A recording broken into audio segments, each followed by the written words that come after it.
Hello again. We're back and we're going to be talking about academic performance and school success. This is lesson 8, and there's only one more lesson after this in this unit.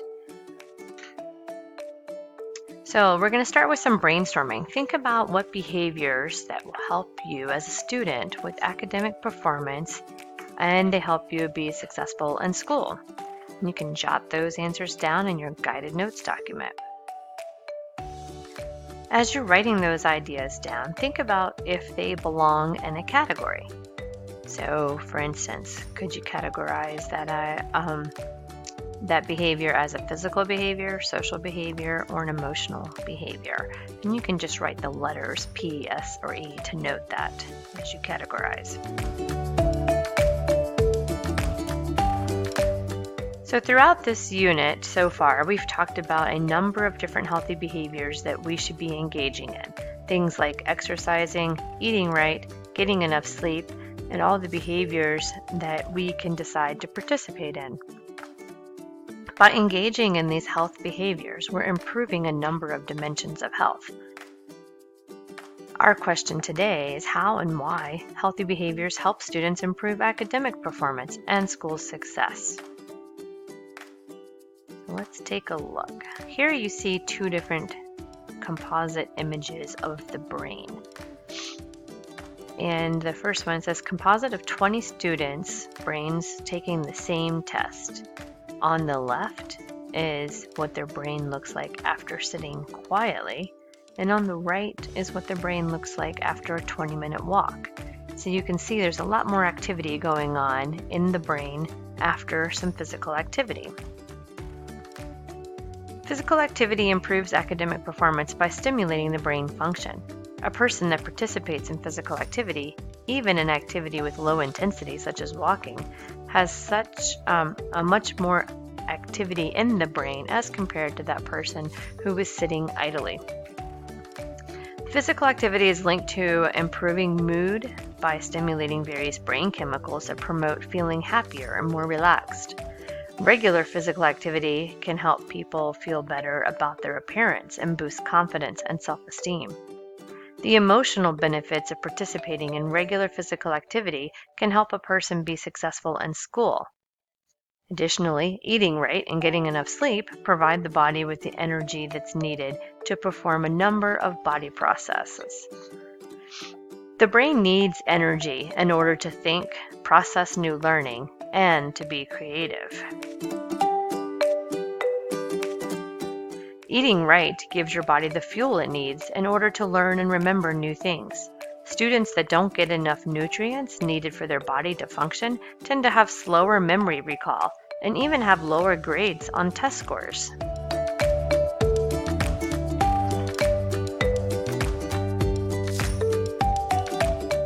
People that get enough sleep are more likely to get better grades than people that don't. One study found that people getting enough sleep averaged 3.18 GPA, which is a B average, while students that didn't get enough sleep averaged a 2.84 GPA, which is a C average. Sleep also helps the hippocampus. This is a part of the brain that helps us remember new facts. So by allowing new cells to stay alive and help us retain knowledge that we have gained throughout the day. All the health behaviors that we've discussed in previous lessons can have a direct positive or negative effect on academic performance and school success.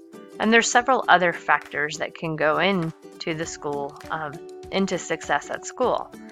Some of those factors are things that we can control, while others are completely out of our control. Take a look at this list. Think about these things and if any of them affect academic performance or school success for you. Which of these things could you as a student have control over? Home environment, school safety, not propping doors open and making sure they latch behind you is part of ensuring that we have school safety. School attendance by setting an alarm and making sure you're up and ready to go on time. School skills as test taking, preparing for your test. Study skills and habits and time management. Are you taking that time to review materials or practice using Quizlet or other tools that teachers have set up for you to make it easy to review information and study. And what type of organizational skills do you have? How would you rate those skills? And is there anything you can do to improve those skills? Academic performance and school success are affected by a variety of factors, including nutrition, physical activity, sleep, home and school environments, and emotional and social health. Students can have control over many of these factors and have an opportunity to make some decisions, some healthy decisions. So what you're going to do today is think about some of those other factors that may be impeding your school success. What are the types of behaviors or activities that get in the way and that you could plan to modify in order to increase your school success? So as you think about those obstacles and challenges that hinder your progress, I want you to think about a new goal to set for yourself. And part one of your activities today is going to be writing a SMART goal that's very specific to one of those challenges or obstacles that gets in your personal way. So there's a planning document posted in Google Classroom, and you'll use that planning document, which will walk you through that process of writing a SMART goal that's specific to one challenge or obstacle that you deal with. Make sure it's a specific goal. We want to make sure we can measure it, that it's actual, achievable, and attainable, something you have control over, that it's realistic, it's something that you can do in the time period that you allow, and that the time bound, we don't want to give it a year, we want to give it a little bit more specific time frame, maybe a month, to get that goal and achieve that goal. So think about those details as you go through the planning document, and let's find something that we can make a small change in and increase our school success. Once you get that document completed, you're going to use the rest of the class to work on your final project.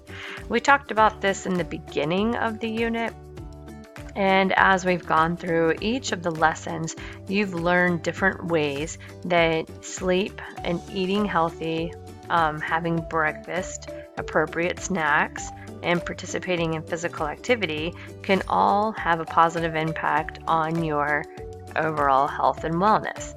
It also affects our community health and wellness. So your project is going to be creating an actual full-fledged advocacy campaign and addressing one of these issues. So you might be advocating for getting more sleep, and then you would support that information by telling us the physical, emotional, social, and environmental effects of getting enough sleep. Like all the different components of health and how those different dimensions of health are improved by doing the proper behavior or activity.